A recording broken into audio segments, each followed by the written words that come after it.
ब्राह्मणों के सम्मान में राजा भैया उतरे अब मैदान में। भरत तिवारी एनकाउंटर केस में भरी हुंकार, बृजभूषण से लेकर योगी हैरान। पूर्वांचल की सियासत में मच गया हड़कंप। कुंडा से निकला संदेश, बिहार से दिल्ली तक छिड़ा नया कलेश। ब्राह्मण और ठाकुर समाज के सम्मान की बात बृजभूषण से लेकर योगी भी बताए जा रहे नाराज।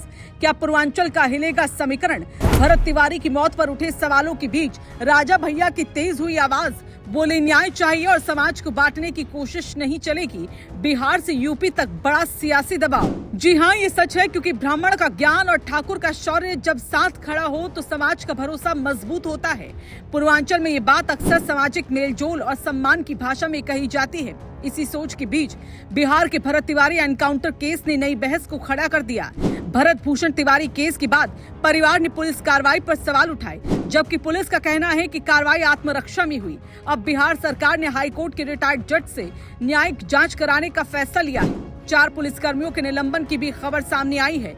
इसी बीच राजा भैया ने जो हुंकार भरी है उसे सबको हिलाकर रख दिया, जिसके बारे में आपको सब कुछ इस वीडियो में बताते हैं। दरअसल राजा भैया के समर्थकों की तरफ से ब्राह्मण सम्मान और निष्पक्ष जांच की मांग को जोर से उठाया जा रहा है। राजा भैया खुद पूर्वांचल की राजनीति का बड़ा नाम है। कुंडा से लगातार चुनाव जीतने वाले रघुराज प्रताप सिंह की पकड़ सिर्फ प्रतापनगर तक सीमित नहीं मानी जाती। प्रयागराज, कौशाम्बी, जौनपुर, वाराणसी और आसपास के कई जिलों में उनके समर्थक और सामाजिक संपर्क मौजूद हैं। इसलिए जब भरत तिवारी केस जैसे संवेदनशील मुद्दे पर उनके नाम से कोई संदेश जाता है तो राजनीतिक गलियारों में उसकी चर्चा तेज हो जाती है। हालांकि साफ रहना चाहिए कि किसी भी केस में अंतिम सच जांच और अदालत के फैसले से ही सामने आता है। भरत तिवारी केस में सबसे बड़ा सवाल यही है कि आखिर उस दिन हुआ क्या था। पुलिस के अनुसार भरत तिवारी ने फायरिंग की थी और जवाबी कार्रवाई में गोली चली।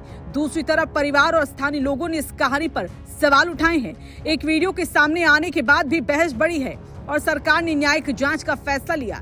परिवार सीबीआई जांच की मांग कर रहा है। बिहार विधान परिषद के सभापति अवधेश नारायण सिंह भी परिवार से मिले और निष्पक्ष जांच की बात कही।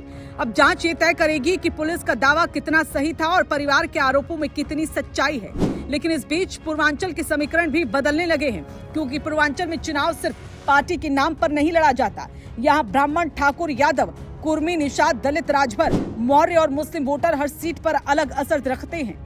कई जगह ब्राह्मण और ठाकुर समाज का सामाजिक प्रभाव बड़ा माना जाता है।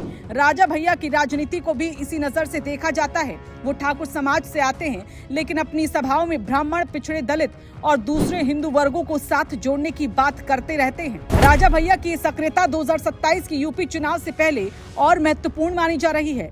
नवंबर 2026 में कुंडा में पंडित धीरेन्द्र कृष्णा शास्त्री की रामकथा का आयोजन प्रस्तावित है। जनसत्ता दल इसे धार्मिक और सामाजिक कार्यक्रम बता रहा है, लेकिन राजनीतिक हलकों में इसे पूर्वांचल में एक बड़े जनसंपर्क मंच के तौर पर भी देखा जा रहा है। अगर भरत तिवारी केस की बहस ब्राह्मण सम्मान, पुलिस जवाबदेही और सामाजिक न्याय के साथ जुड़ती है तो बीजेपी, समाजवादी पार्टी और दूसरे दलों को अपनी रणनीति पर नए सिरे से सोचना पड़ सकता है।